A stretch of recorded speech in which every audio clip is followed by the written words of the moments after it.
Sejam todos bem-vindos ao Não Vi Tudo, a geografia como você nunca viu. Este é um projeto para ensino da cultura africana e afro-brasileira nas escolas de ensino básico do Brasil. O primeiro episódio da série Norte da África. Hoje iremos conhecer o Egito.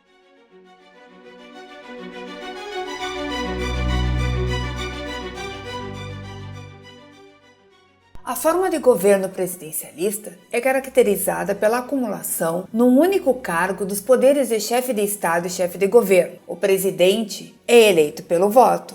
Tá, mas e aí? O que é chefe de Estado e chefe de governo? A forma como os cargos se apresentam variam muito de país para país. Isso porque eles estão diretamente ligados à história local, ao desenvolvimento das instituições nacionais e ao pensamento político e cultural da população. Existem países em que o chefe de Estado e o chefe de governo são pessoas diferentes. E há também os que as duas funções são ocupadas por uma só pessoa. O chefe de Estado pode ser considerado o representante público mais elevado de um Estado-nação. Ele tem o papel representativo, que excede a própria população e personifica os ideais e longevidade do Estado. Exemplo, o rei do Reino Unido. Ao chefe de governo cabe a liderança e a formulação de políticas públicas, econômicas e sociais, manutenção e funcionamento dos poderes executivo e legislativo. Em termos gerais, o chefe de governo é a figura principal da política do país. É o principal articulador das vontades da população.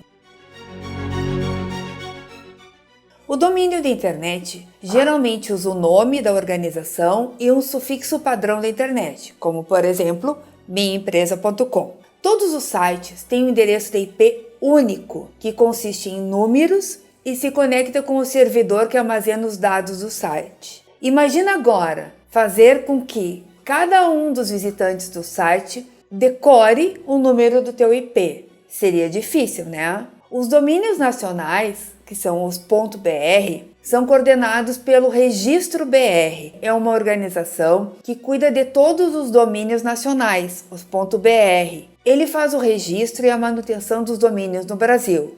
Internacionalmente, existem outros órgãos que cuidam dos domínios. E existe o ICANN, que é um órgão internacional que é responsável por registros em todo o mundo. Cada país provavelmente tem um órgão responsável pelo controle dos domínios registrados naquele país. Tu sabia por que nos Estados Unidos não tem o S? Eles foram os inventores da internet. Então eles consideram que não precisa botar o US no final dos domínios registrados lá. Por isso que existem sites só como coca-cola.com, amazon.com e não .com.us.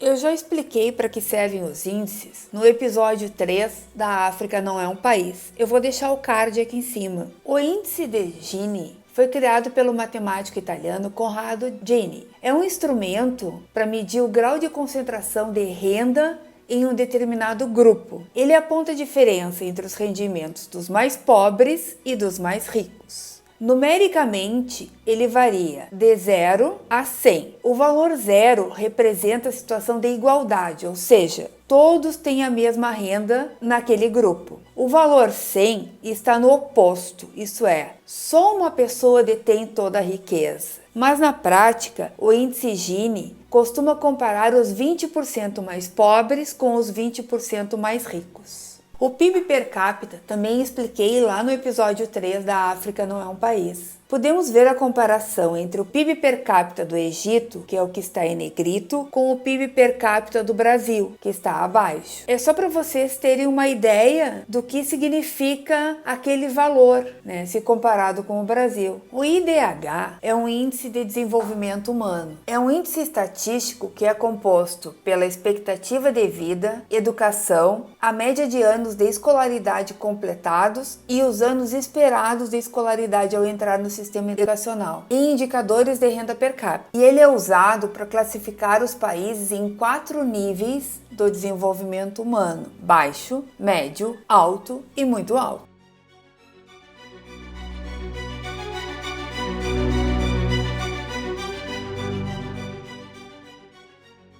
O Egito está localizado na porção nordeste do continente africano. Está em contato com a Ásia, na região do Oriente Médio. O território egípcio Faz fronteira com a Líbia e o Sudão, na África, Israel e o território palestino da faixa de Gaza, na Ásia, e é banhado ao norte pelo Mediterrâneo e leste pelo Mar Vermelho. Está localizado no extremo leste do deserto do Saara e o principal curso d'água do país é o famoso Rio Nilo, um dos mais extensos que garante a umidade para as áreas geográficas dispostas em sua margem. O Nilo é o rio mais extenso do mundo, mas está sempre em disputa esse título com o nosso Rio Amazonas. De acordo com a Foz, eles vão aumentando. Alguns pesquisadores ficam procurando a foz desses rios e quando encontram uma foz um pouco mais distante, uma hora o Nilo é o mais extenso, outra hora o Amazonas, mas por enquanto o Nilo é o mais extenso. Estima-se que ele tem essa trajetória há 30 milhões de anos, é muito tempo. E a sua nascente está ao sul da linha do Equador. Se a nascente está ao sul do Equador, lembra lá dos trópicos? Ele passa também pelo Trópico de Câncer. A bacia hidrográfica do Nilo tem mais de 3 milhões de quilômetros quadrados e abrange a Uganda, Tanzânia, Ruanda, Quênia, República Democrática do Congo, Burundi, Sudão, Sudão do Sul, Etiópia e, é claro, o Egito. Ele é formado, o Rio Nilo, pela confluência de 3 outros rios, o Nilo Branco, o Nilo Azul e o Rio Atbara. We've travelled from the Atlantic coast to here in southeast Libya. It's been a long, hard but amazing trip. East from here, that away, is Egypt, and that'll be my next stop when I'll be travelling from the River Nile to mysterious Oman. Next time, among the treasures of southern Egypt, I share a meal with some local Bedouin boys. Bloody hell. I'm amazed they didn't get the bit that's in my mouth.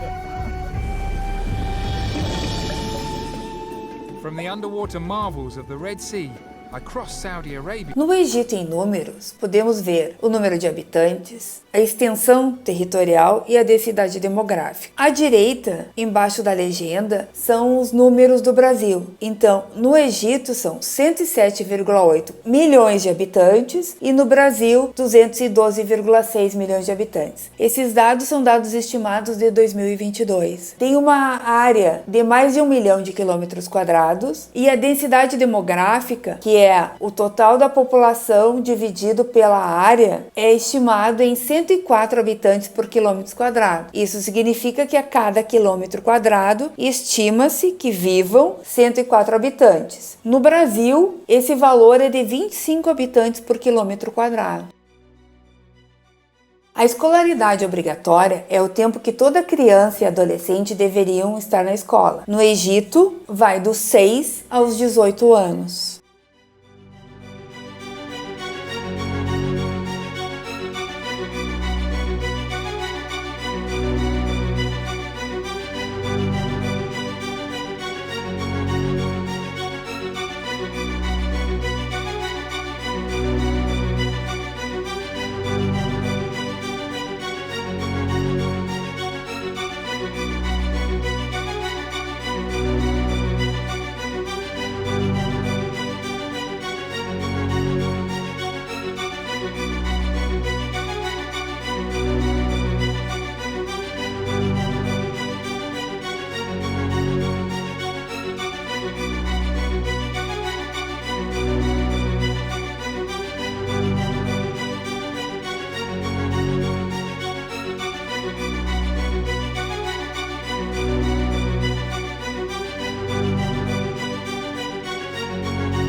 عيون لا بتنافق ولا بتخون.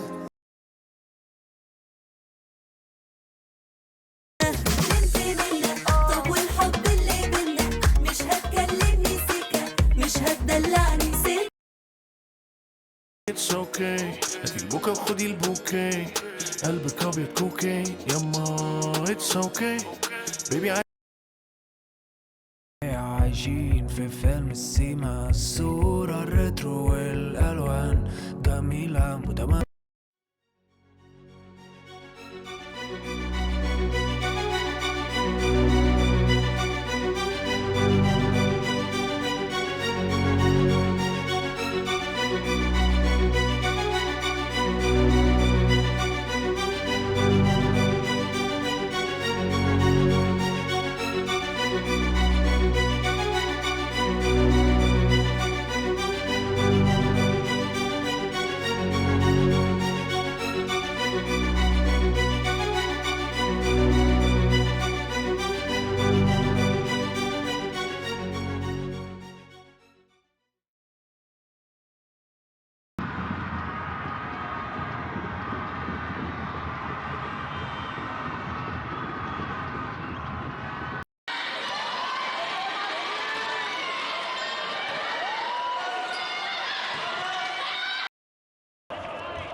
Beautiful.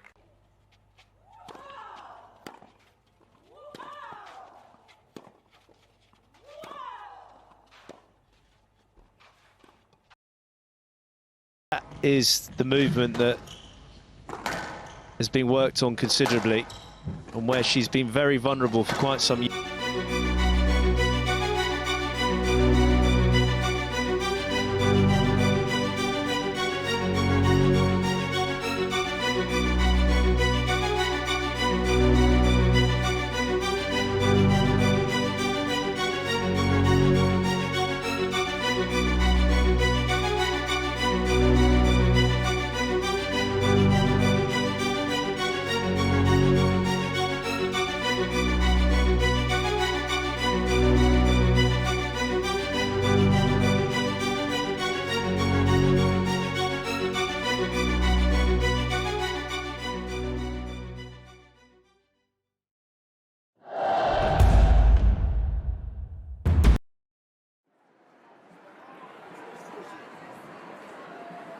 Egyptians came down to the streets in nationwide protests. This uprising خلفنا ولد وبنت زي القمر. ربنا يخليها لي. موجودة طبعا. هتروح فين؟ موجودة مامتي حبيبتي.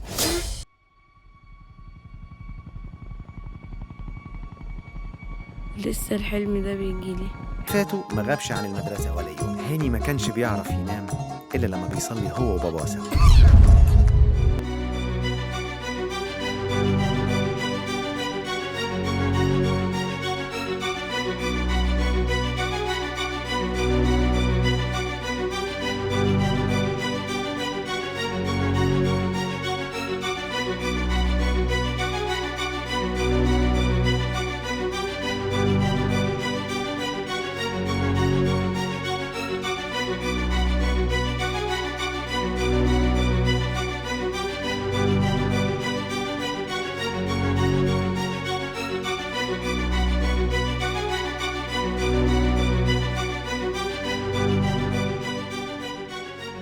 Afinal, o Egito está ou não na África?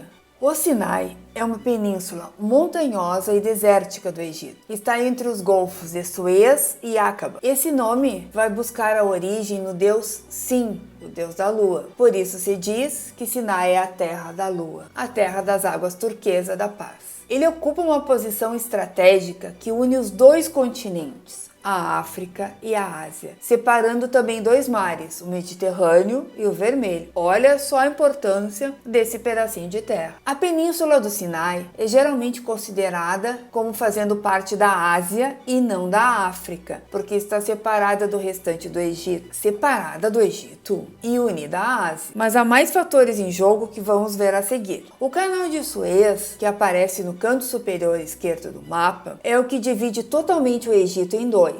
A Península do Sinai está no centro e o restante do Egito está à esquerda. Isso nos mostra claramente que os dois são separados. Antes da construção do Canal de Suez, o Sinai era contíguo entre a África e a Ásia, mas o Istmo de Suez ainda estava lá e agora é considerada a fronteira entre a África e a Ásia. Se formos considerar para saber se é a África, se é a Ásia, o que é, as placas tectônicas, também é uma grande confusão. A Península do Sinai está na placa africana. Israel e o Líbano também, mas eles estão lá na Ásia, estão no Oriente. Então não é bem por aí que a gente vai fazer essa classificação. Além disso, tem a placa Somali, que está na África Oriental, é uma outra placa. E a Somália também está na África, então não podemos usar a tectônica de placas como um fator desses limites. Culturalmente, o Egito faz mais parte do Oriente Médio do que da África, mas lembra do Maghreb? Lá também. É meio confuso, né? Embora faça parte da União Africana, os aliados e inimigos do Egito estão todos no Oriente Médio. Ui, que confusão! E tem ainda mais as questões de idioma e religião. O Egito é muçulmano de língua árabe. Isso faz com que ele fique mais próximo dos países do Oriente Médio. Até por volta do século XVIII, o Egito era considerado como parte da África. Somente quando mapearam toda a costa da África é que se tornou visível que a maior parte do Egito é africano. Portanto, o melhor que a gente pode considerar é que o Egito é um país transcontinental. Possui características geográficas tanto da África quanto da Ásia. Possui características culturais de uma parte da Ásia e possui conexões históricas com a África. Colocar o país inteiro em apenas um continente não funciona. E para a maioria das pessoas, faz sentido colocar essa fronteira no Canal de Suez, porque não há outro ponto de separação tão claro. O que é uma península? Península é uma porção de terra que é cercada de água por todos os lados. Mas isso não é ilha? Não, calma aí. Exceto por uma área ou istmo que a liga ao continente, o Istmo de Suez. O istmo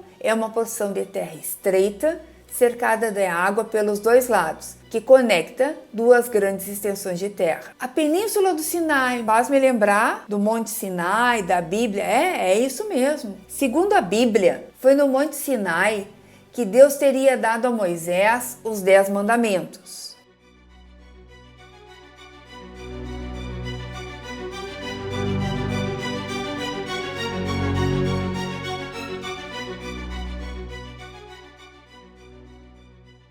O que é o Canal de Suez? É uma via navegável artificial ao nível do mar, entre o Mar Mediterrâneo e o Mar Vermelho, no Golfo de Suez. Foi inaugurado em novembro de 1869, após 10 anos de construção, e ele permite que os navios viajem de uma forma mais rápida entre a Europa e a Ásia Meridional, sem ter que fazer toda a circunnavegação da África, reduzindo essa distância entre a Ásia e a Europa em 7.000 quilômetros. Na ponta norte do canal está o Porto de Said, onde existem duas saídas para o mar. No lado sul está a cidade de Suez, onde tem uma saída para o mar. Para ver como esse canal é grandioso, mesmo com o bloqueio do canal em março de 2021, recebeu 6,3 bilhões de dólares nesse ano. Esse foi o total de arrecadação. Pensa bem, mais de 6 bilhões de dólares.